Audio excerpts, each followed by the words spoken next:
Help us, Bike Talk Tuesday. We have a bulging tire. You're our only hope. So this is an interesting tire to look at. You can see an ever so wobble in it. But if you look at the rim and the brake shoes, there's no wobble there. It's just the tire. This is what we call a tire bulge. Now, tire bulges happen. They can happen anywhere from, 300 to 800 miles or 600 to 1,300 kilometers. A lot of different reasons can cause the bulge. It can be a defect in the tire. It can be road surface, too much weight on the bike, a bunch of other things, or riding without enough air pressure, or too much air pressure for that reason. But not only can it damage the tire, it can damage the tube as well. Now on this bike, I had a pretty significant bulge in the back, and I just replaced that tire. I'm going to replace this tire in just a minute and put a new tire on it, and you'll see how that's going to work out. Now, I've taken the tube out of the tire, as you can see, and it's got like a slight bend in it, but it's not terrible. Now, one of the recommended things is not just changing the tire, but changing the tube as well. I don't think the tube is that damaged with all of this, so I'm checking it out carefully. And if it's not damaged, if it's not been malformed by the tire, I can keep using it.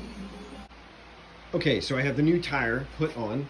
It's flat. I haven't inflated it yet, but I wanted to put it on and show you some things I do. One, I make sure that the bead is going to seat under the rim, and so I just go around, working my way around, making sure that it's pushed back so that as I inflate it, the bead will catch the rim and the tire will inflate properly. That's one of the reasons why you can get a bubble over the course of time.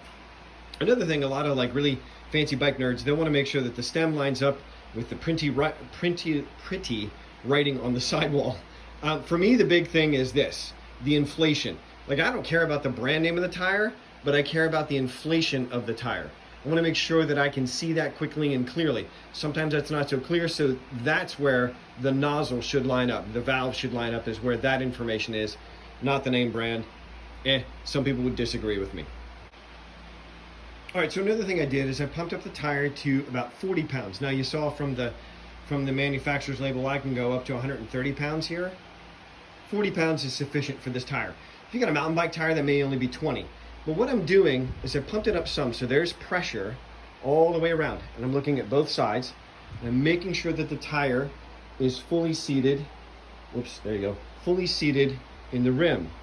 If it's popped out at all, it can cause damage overall, but the big thing is if you don't catch it, the tire can explode, and if your hand's nearby, it can break a finger. Keep that in mind. All right, there you have it. Newly installed tire, brand new tire, same tube, same rim. There's no bend in the rim. I don't need to true that up. As you can see, there's no bubble, there's no bulge. Again, bulging can be a manufacturer's defect, it can be road surface, too much weight, it can be a poorly installed tube. Any of those things can contribute to it. It could just be wear and tear on the tire.